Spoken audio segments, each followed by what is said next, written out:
stay tuned for that. All right, well, we'll go ahead and dive in. I am Dr. Raylea Rideau. I'm Assistant Director of Career Development here at the CCD. And today is our first student employment seminar. So I hope that today will be some good, rich discussion, sharing best practices, and just learning from one another about our student employment programs, and also talking about how the CCD can support you on campus, because that's definitely what we're about, is career. And for our agenda, we're going to go through these areas. So we're going to talk about the Nace career competencies, what those are, and what that means for your students. We're going to also introduce the Skills Survey Career Readiness tool. We will have a guest speaker on today's call to introduce that program and talk a little bit more about how the tool can benefit you. We're going to share some best practices, so have some discussion, and then also talk about some additional resources here at the CCD. But I'm going to pass it off to Nicole to talk a little bit more about what we do. Fantastic. Thanks, Raylea. Hey, everybody. I'm Nicole Vandenhell, the Executive Director for the Center for Career Development. And when we are on campus, we're at Huff House. Right now, we're still working virtually because Huff House is going through some renovations. So we are a team of, ideally a team of 12. I'm down a couple people now, but our office is the one-stop shop for all students. So we serve all undergrads, we serve all masters, PhDs, and alumni. So they all come to us and employers come to us. We are guided by an employer relations team, which is led by Ann McAdam Griffin on this call, and a career counseling team. And Raylea makes up the career counseling team. So students can meet with us one-on-one to figure out what those career goals are going to be, their majors, how to get a job or an internship, and that kind of thing. And it makes sense that all campus hiring be done through our office, because it brings the students here for your opportunities and as well as opportunities outside. Everything we do is guided by our mission, which is right here. It's to educate, connect, and empower. We want to educate students on who are they, what do they want to do, what do they think the career exploration is going to look like. We want to connect them with the vast network that we have at our hands of companies who want to hire our right students and empower them. Okay, we know how capable our right students are, but translating that education into getting a job, whether it's on campus or off campus, we are here to also help them with that whole process. So, Raylea, I'm going to throw it back to you, I think. Thank you so much, Nicole. So that really is what we're about, right? Educating and empowering. And that's really the crux of today's discussion, I think, right? Students are in that phase of transition when they come to a college campus, right? If they're traditional in that 18 to 21 range, they're still trying to figure out life and their purpose and their impact that they're going to make in society. And if they're non-traditional, if they're older than 21 years of age, or they've transferred here to Rice, right, they're still trying to figure out these areas of identity. They might be developing relationships, understanding how to make equitable decisions, and just how, navigating adulthood and what that really means. And I feel that as student practitioners, we can really set that tone, right, for trust, openness. We can develop interventions to ensure students are bringing their best selves to the workforce and here at Rice, right? Their jobs can challenge them and help them refine their career interests. And maybe some of your students fell into their employment role by happenstance or just out of pure survival, right? They might need that financial assistance, but I still think there are spaces for learning and gaining those transferable skills. And so this quote is actually from a book resource, A Good Job, which I've added to the slides. Now, I will share these slides with all of you at the end of the session. But these are some areas of identity development that are crucial for students right now, right? Understanding their core self, life purpose, adulthood, orientation development, racial development, moral and ethical development, and for today's discussion, right, skill development. So this is from Nace, so Nace, National Association of Colleges and Employers, and they do a survey every year about what employers are seeking from a variety of industries. And we take this data and we try to implement that into our student appointment offerings that we provide and into the workshops and career fairs that we offer. And if you look at some of the attributes that employers are seeking from our students, majority of these are soft skills, right? Teamwork, communication skills, leadership, creativity, tactfulness, fluency in a foreign language. And these are all things that they're getting in their student employment. Whether they're maybe a lifeguard, whether they're working the front desk, they're gaining some of these interpersonal skills that could help them in the future. And so I think we need to figure out how we can really elevate the conversation around student employment and use, some language to help students understand how they can fit this into their career. And so these are the competencies that I talked about that Nace has created. And so this kind of is the guiding structure when employers are thinking about student development, how we think about student development, and it kind of summarizes all those skills that I had on the previous slide. To touch on some of these titles, so career and self-development competency, that's saying if a student has worked on this or has mastered this competency, they might have that professionalism that they're building, they might have a plan for their career path, and they might be actively working on their career. Equity and inclusion, students that are aware of difference, maybe they are taking initiative to be advocates for others, for underrepresented groups, assessing privilege. And technology, right? That's a new one as well, thinking about how students are adapting to new technologies, using new technologies, and honing those skills. And in the chat, I'm actually going to share a resource that we have that you can actually share with your students. It's the Are You Ready for Career worksheet, and it talks about these competencies. And maybe this is something you can share with your students to have them think critically about, okay, for leadership, how am I thinking about this now? How have I maybe gained that skill? And what are some ways that I can improve that? But outside of this worksheet, we do have a guest speaker on the call, Jacqueline Gorley, and she's here to talk about Skill Survey. So Skill Survey is a free tool that we offer here at the CCD that you can use to help your students think more about career readiness and how they can maybe be more intentional with how they're developing these competencies in their student employment. So I'm actually going to stop sharing and allow Jackie, if you want to go ahead and share your screen, if you have some resources or slides to share to maybe talk more about Skill Survey. Sure thing. Hello, everybody. Thank you so much for having me today.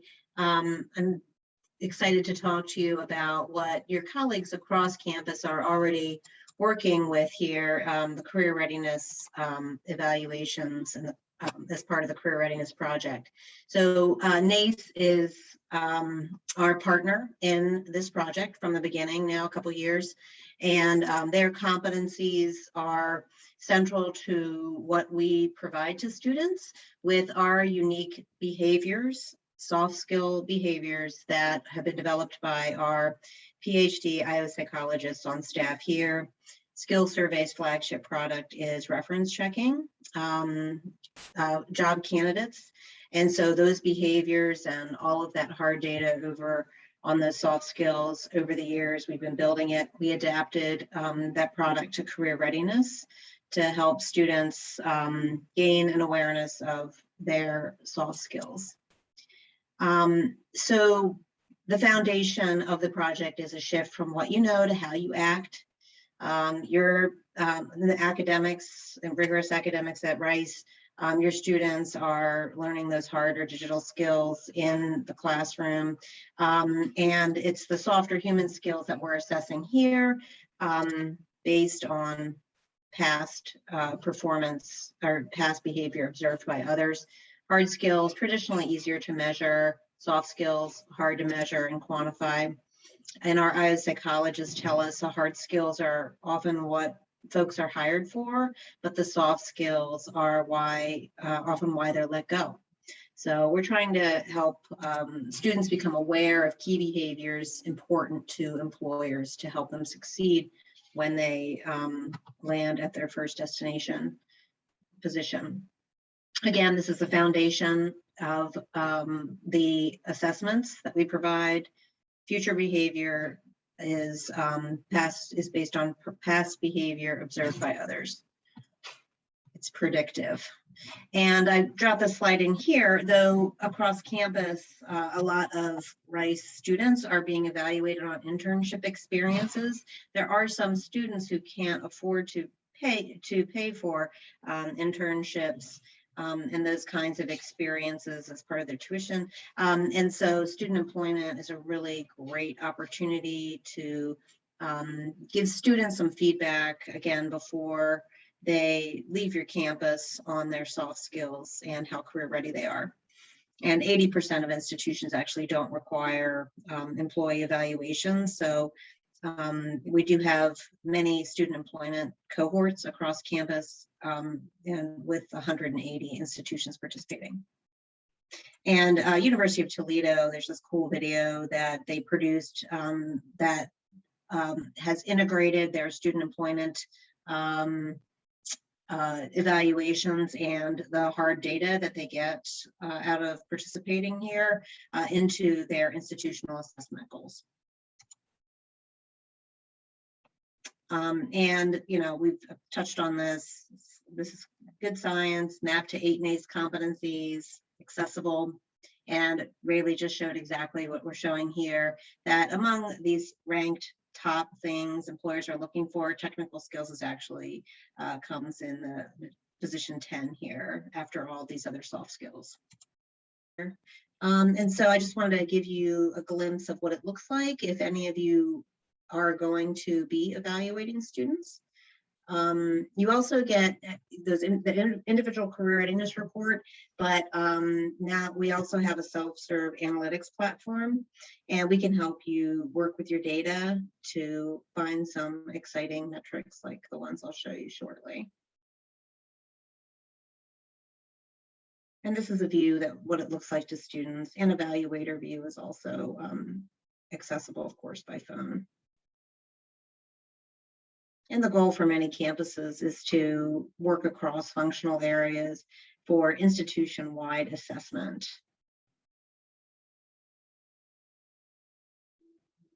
So this is kind of what it looks like when we enter students into the system and evaluators. They see a similar looking survey, slightly different, of course, for the student self-assessment, but the same behaviors are asked of students and evaluators. So students get a really good awareness of the behaviors on which they're being assessed and what's important to employers. And then there is a confidential question. Would you work with this person again? For evaluators only, yes, no, don't know. And that's accessible in your analytics. And then, of course, those open-ended comments, which are really, the students appreciate those so much. To participate here, it's pretty simple to come up with just providing a student list is probably the toughest thing to do, and then sending out a quick message to evaluators and students saying, you know, what's coming soon from skill survey. But once you add the student list into our system, the system takes over and has automated reminders. And you can just manage the process a bit. So I just pulled some data for Rice from the going back in time a bit, and 96.7% of evaluators responded they would work with Rice students again. So I can separate out the data based on your different cohorts.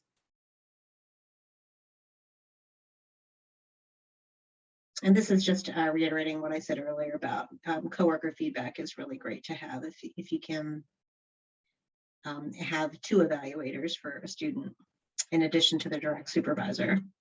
And then this is an example. This is actually overall. The turnaround time is 1 day for your Rice cohorts to date, and 10.27 minutes for evaluators to complete the survey for each student. And then this is this is a view of Rice data, again, to date. 56% are in the top 2 levels here compared to students nationally. So you can look at your data in very exciting ways and see how strongly your students compare to students nationally. And this is specific to one of your divisions. We can also separate out your data. In your analytics, you'll see this view of where your students fit based on each competency. How, you still got a lot in the yellow here, which is really great in advanced. And we compare your students to 87,000 job candidates, a different norm group that we have arrived at from our reference checking side of things and the behaviors that are on the career readiness survey. And so this is Rice students compared to folks actually in the workforce applying to entry-level jobs. And so you still got a lot in advanced, but perhaps more on this left side of things. Compared to actual job candidates, students are often rated lower. Pretty much always on every deck I've prepared like this. And then we do provide your data in this kind of a deck here. Here's some themes of strengths, students, and actual job candidates, some differences for students. And then these are some excerpts that are randomized, anonymized for a particular cohort. The professional science master's program participates here. So here's some feedback, again, showing some of those themes, like curiosity, willingness to learn, and just some really exciting feedback for students to see maybe these kinds of things that are valued by employers, and then also some areas of improvement noted by, and these again are actual comments about Rice students in the professional science master's program. To participate here, you can set up time with me and my colleague Susan, and we have this short, I think we will send it to you as a PDF, and it's pretty simple to get started. It's really just about that student list for your cohort. Add any custom questions that you're interested in gathering. If you don't want to have any at all, that's fine. These are primarily, this second step here is an option. And then getting the word out, we just advise you to let the folks know on the student list what's coming soon from Skill Survey so that they know to pay attention to it. And the emails would come from Rice University via Skill Survey. It's a simple upload process where you enter a couple fields. Immediately, the emails go out to students and evaluators if you add the evaluators for the students.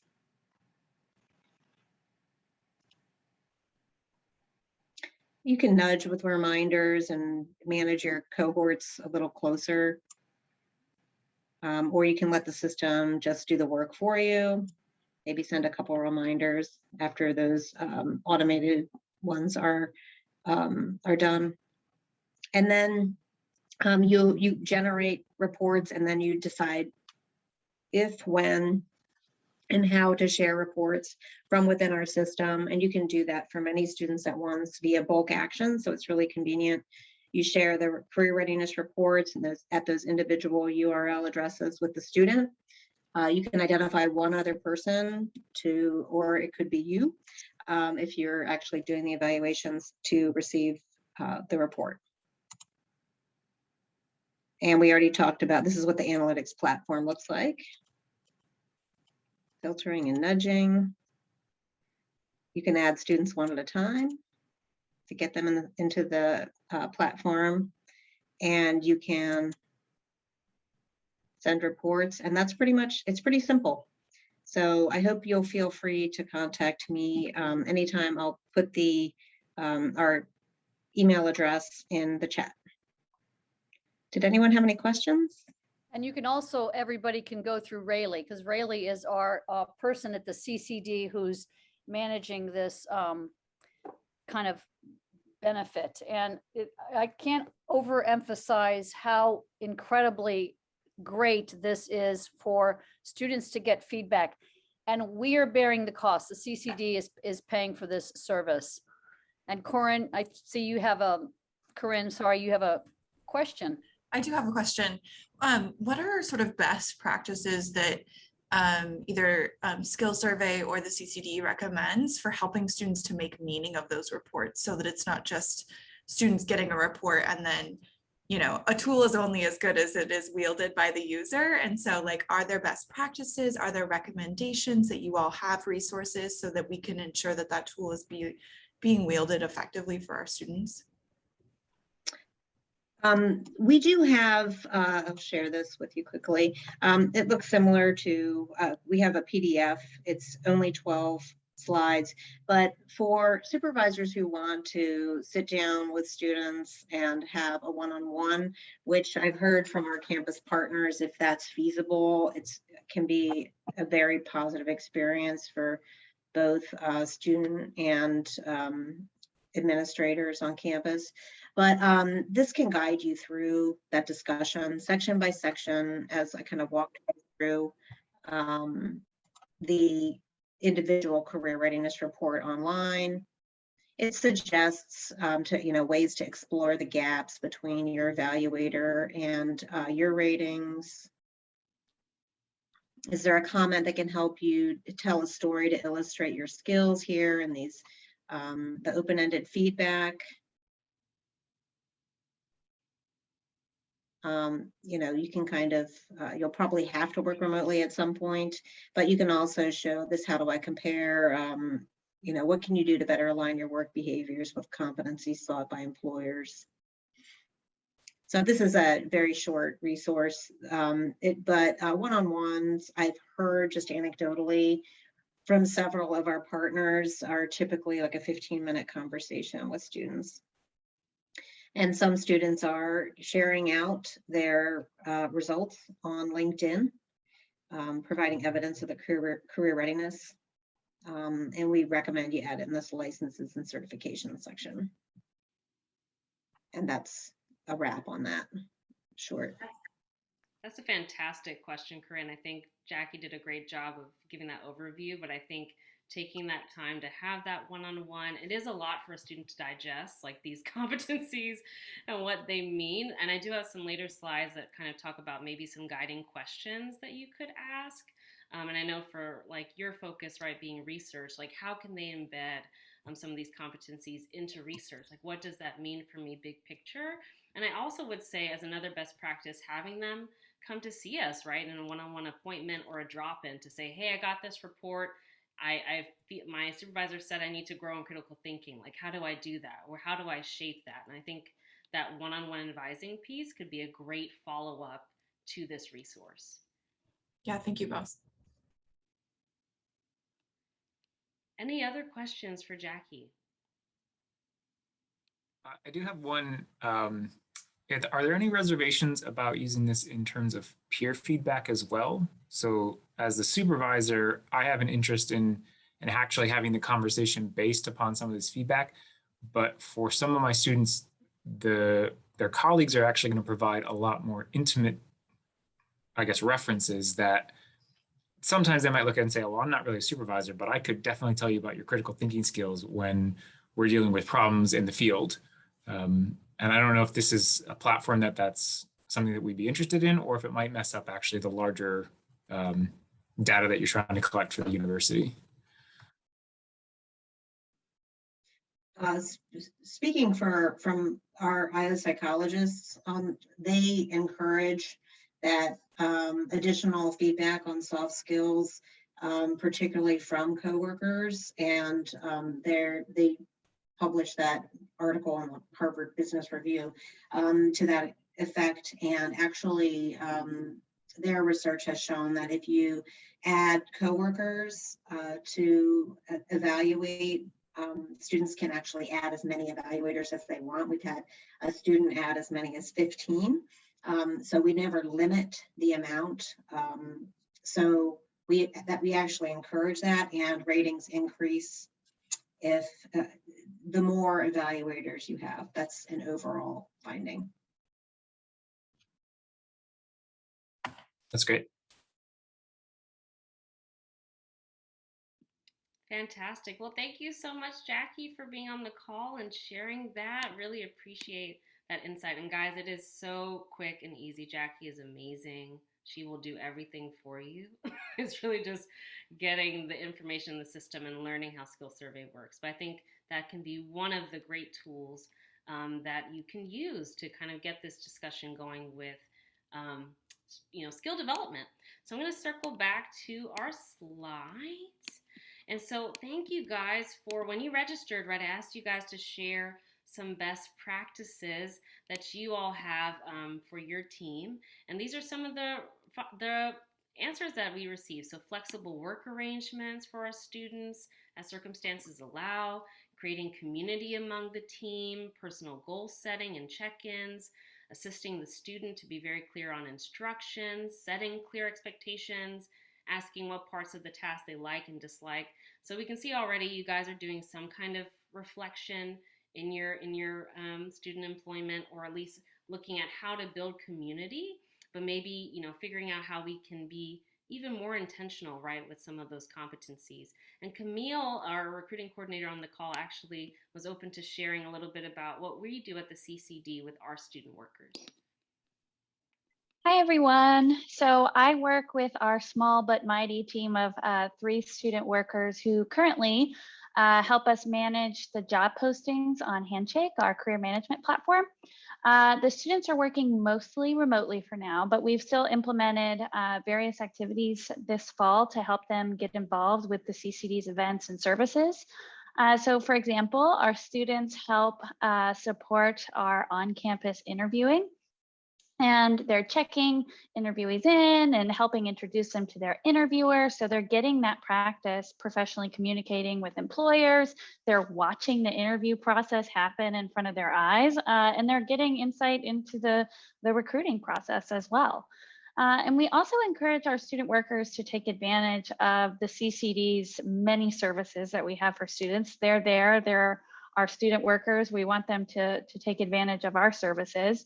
And we're working on an even more structured format with milestones for our students to meet during their time working with the CCD. So get your resume reviewed, meet with a counselor for a career exploration appointment, get your headshot, like all of these checklists that they can achieve during their time with us. So when they're leaving more professional and more prepared for their career after their time with the CCD. Thank you so much, Camille, for sharing. I actually want to pass it on to Corinne on the call. She was open to sharing a little bit about the note on personal goal setting and what that looks like for her team. So Corinne, if you could maybe share a little bit. Sure, yeah. I work with a couple of different sets of students in my office, but the structure I typically have is that they work on either projects for a semester or a year long, and what I usually do is institute an orientation and onboarding process where I share about clear expectations, really transparent about what I expect from them in the role, what their responsibilities and duties are, and then also really being transparent about what our goals as an office are, as well as the program that they're helping to manage or run, so that they can understand what we're hoping to achieve collectively. So there's buy-in and there's also motivation behind the activities that I engage them in. And then I ask them to reflect on what their vision for themselves is at the end of the project, whether that be the semester or the year. So what would success look like for you in this role come May 2022, right? If it's a year-long project. And so they get to sort of define that vision. And then I ask them to take that vision and translate it into SMART goals. So really tangible, measurable goals for them throughout the year. And then I collect those, and I'm also then able to tailor our regular check-in meetings around these individual and collective goals that we have if they're part of a team. And then at the end of the semester, I hand back those sheets for them to look at what they wrote and evaluate themselves, sort of see what is the progress that I've made, whether that is I've achieved this goal, or actually the progress was that this goal changed. I got more familiar with my work and I realized that that wasn't sort of a reasonable goal for myself. And so we sort of check in periodically about those things. And then in our regular meetings, I always ask about process. How is communication? How is managing tasks? How is your delegation going? How are your teammates working, in order to make sure that both the progress and process are working for them. That's fantastic. Thank you so much, Corinne, for sharing. So yeah, I think there's so many different ways that we can embed student learning right into their work experience. And these are some other strategies from research and what other institutions are doing that I think, I was open to sharing with you guys. So maybe refining those learning outcomes. I mean, we have a great team here. We can help you figure out maybe how to word something in the job description so it's clear to them up front what the outcomes could potentially be from their work experience. Like Corinne has illustrated, embedding reflection into the experience. So either using skill survey for reflection, or maybe having some peer group reflection, journaling, e-portfolios. I mean, there's so many different ways the students could reflect in their experience that we could consider. Structured conversations. So this is a sample from Iowa Grow. And so at University of Iowa, they have this structured program around student reflection and student learning for employment. And they ask these questions. How is this job fitting in with your academics? What are you learning here that's helping you in school? What are you learning in class that you can apply here at work? And can you give me examples of things that you learn? So just those poignant questions, I think, could also be very helpful in helping your students think more critically about what they're doing and how they can improve. So certainly feel free to use those questions as you're talking to your students, having those one-on-one reflections. I think that could be very helpful. And then celebrating. So we can also have fun with it, right? So April 10th to the 16th is National Student Employment Week. I certainly want to do a workshop here, or presentation with the CCD in the spring around this area, something fun that we can do for our students. But definitely maybe figure out how you can celebrate your students if you're not already doing that, right? Something fun, some, I don't know, food, party, whatever that might be, a note, a thank you note, just something to let them know that we care about them, we trust them, and that it's a working relationship in that team environment. So I wanted to open this up for some group reflection and discussion, just talking about the strengths and opportunities. So any big wins that we've had this fall semester, advantages, what our teams have done well, or maybe plans or resources that we could implement for the spring, areas of growth. So feel free to unmute and maybe share a little bit about what you guys are doing, or maybe questions you have or things you want to work on, or wins.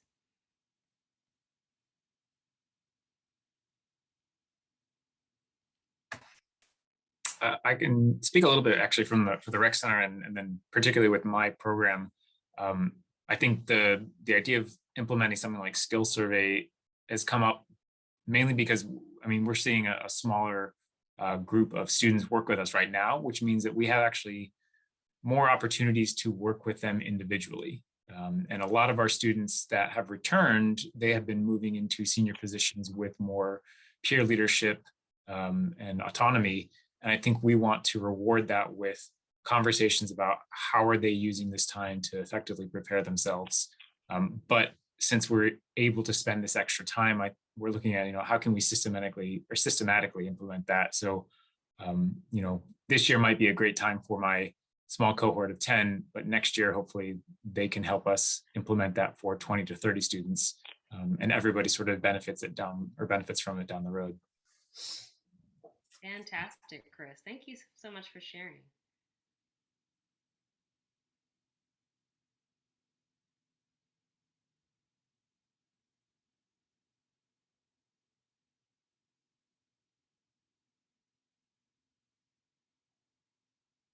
Anyone else want to share maybe new plans or big wins that have happened this fall when it comes to your students?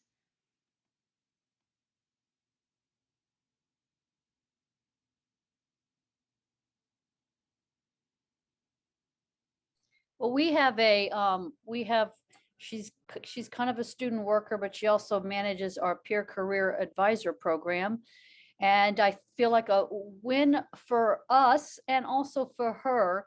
She sits in on our weekly team meetings. So she gets to kind of see the inner workings of the CCD, and really look at it from a leadership perspective. The win for us is that we can also have a student perspective when we're trying to sort through things. And we've got a student she's super engaged, and so we benefit from that as well. And so she really is participating in our team leadership meetings.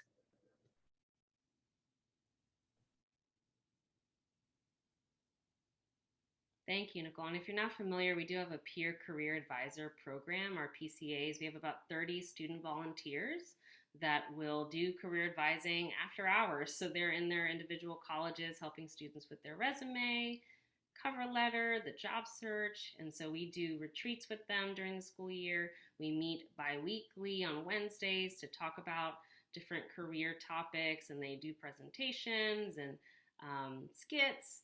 And so it's been really fun. We're actually going to have an end of the year luncheon next Wednesday, or December 1st, which will be fun. But that's, definitely a big program that we have here at the CCD for our students. I have a win. Unlike many of you, I manage only one student worker at this time, but my student worker graduates at the end of the year, the calendar year.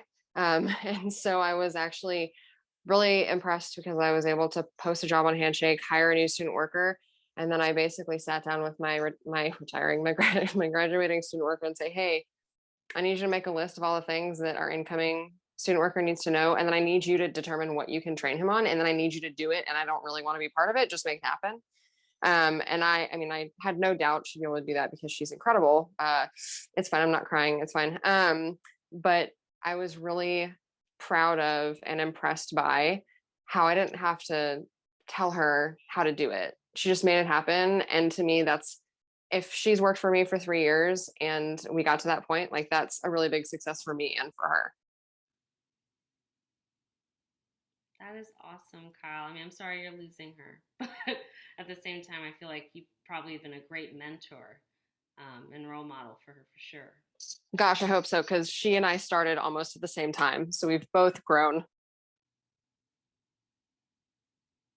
Thank you for sharing that.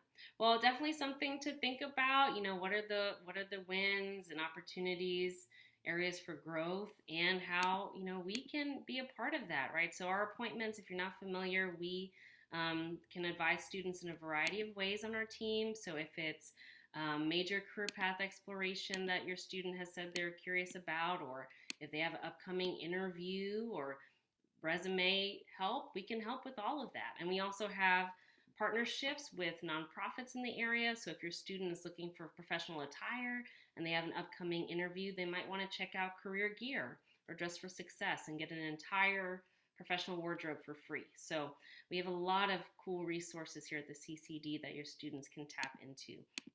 And before you guys leave, these are some resources that I'll share.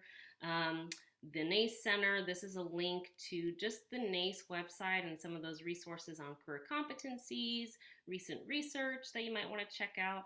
Again, that competencies worksheet, if you want to use that in your one-on-ones for some brainstorming. Also the skills survey onboarding form. So if you are interested in the skills survey and want to start up your own cohort and get that going, there's a form that you can fill out for Jackie to get started. And then if you're a nerd like me and like to look at some different literature out there, there's 2 books on student employment that I think are phenomenal. A Good Job, Campus Employment as a High Impact Practice. Great, great, great resource. And then Understanding the Working College Student, New Research and Its Implications for Policy and Practice by Perna. Very, very good book to read. And this is our contact. So if you guys have any questions, I'll put my contact as well in the chat. So rdr3@rice.edu. So feel free to reach out to me if you have any questions, again, about skills survey, what we're doing here at the CCD, updates and events. We are winding down the semester, but we definitely have planned our spring. You can look forward to the career fair. The expo is going to be February 8th, so you can tell your students about that. And any other workshops and resources will definitely be on our website and in our newsletter to share. And Nicole, any thoughts to share before we wrap up? No, we just appreciate our partnership with you all, because we love working with our campus partners, and just feel free to reach out if there's anything we can do to help you. Thank you so much, guys, for hopping on during your lunch. Really appreciate it. Nice to meet all of you, even though it's virtual. Thank you. Thanks, guys.